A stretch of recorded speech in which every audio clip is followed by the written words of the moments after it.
In today's video, tips to get shredded for the first time.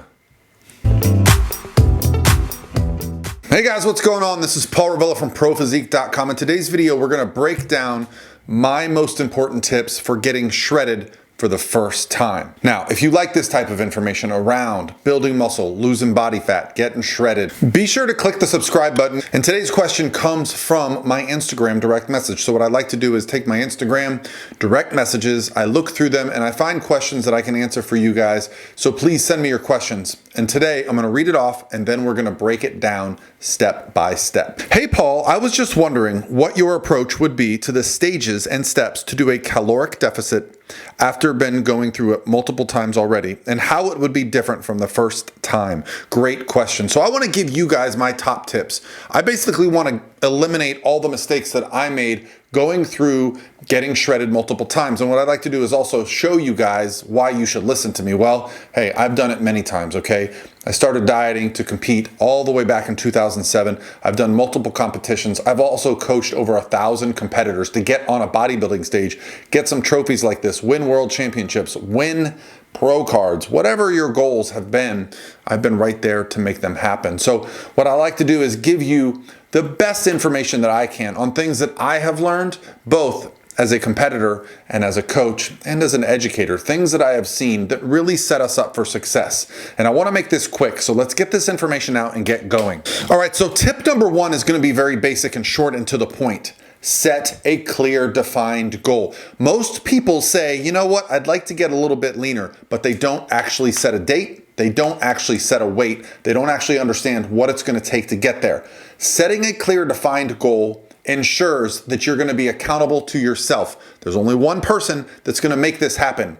It's not going to be anybody's fault but your own when it doesn't. So take a step to be accountable. This is why a bodybuilding stage often produces results that no one else gets. Because when you have a deadline and you know you're going to be getting on stage and you know you're going to be competing, well, you put yourself in a position to get it done. Now, you don't have to get on stage to get shredded. You can set up a photo shoot. You can say you're going on vacation. Whatever it may be, set a date, set a hard goal. That's tip number one. I have a free book, a beginner's guide on how to get started with nutrition, with training, so you can work on your goals. I will link that in the description box below. Download that free book and get started. Do you want to know what the number one trait of successful dieters is? I'm sure you do. Well, it's also tip number two that I'm going to give you here. The number one trait of the most successful dieters is they have their meals planned ahead of time. You need to have them set up in your fridge, ready to go. Why?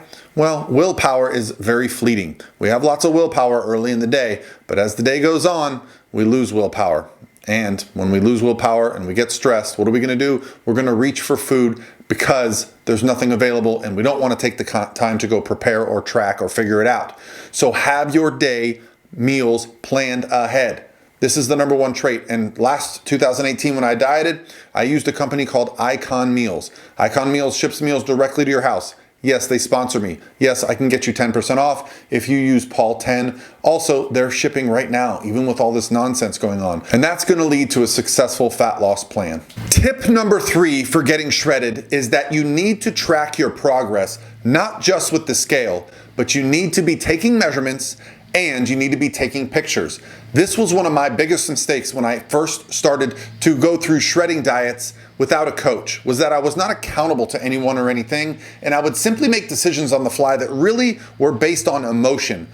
When I started tracking measurements and I started tracking pictures, what I could see was sometimes I wouldn't notice body fat changes in the front for weeks and I would feel like I was a failure. Well, guess what? When I started taking pictures of my entire body and started taking measurements, I started realizing my back, my waist was losing a lot of body fat, but it wasn't really easily visible to me.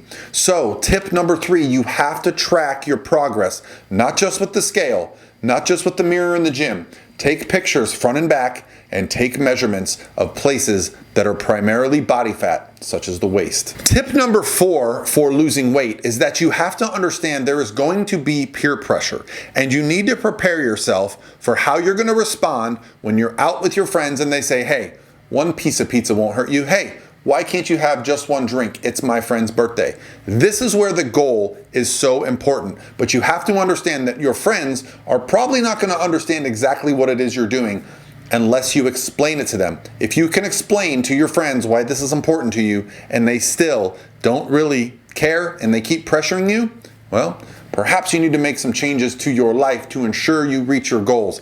But tip number 4 is just understanding that peer pressure and our social lives are a big part of this equation, and you're gonna have to figure out how to navigate that to be successful. Tip number 5 for me is gonna be about calories burned. It's very common now for people to get on a treadmill, use their watch, and say, well, I burned 400 calories in that cardio session, so that's what I can count for my deficit. Listen, research shows those machines are wildly inaccurate. Sometimes by as much as 70 or 80% of the calories burned did not actually get burned by you. Instead of trusting that these trackers are correct on the equipment and on your device, track the amount of time that you're doing the cardio along with the intensity so that you know how much you have done so you can progress in the future, either adding more time or more intensity.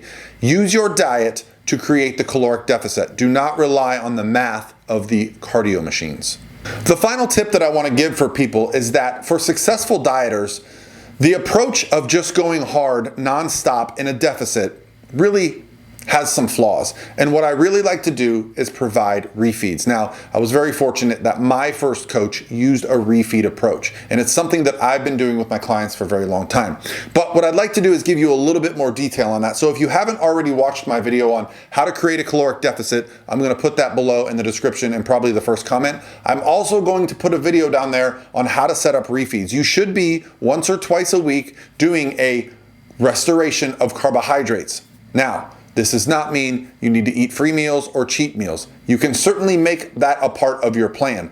That is something that you have to decide as an individual. Can you have a scheduled cheat or refeed day and still make your goals? All right, guys, those are the biggest mistakes that I made when I was going through my diet phases the first time.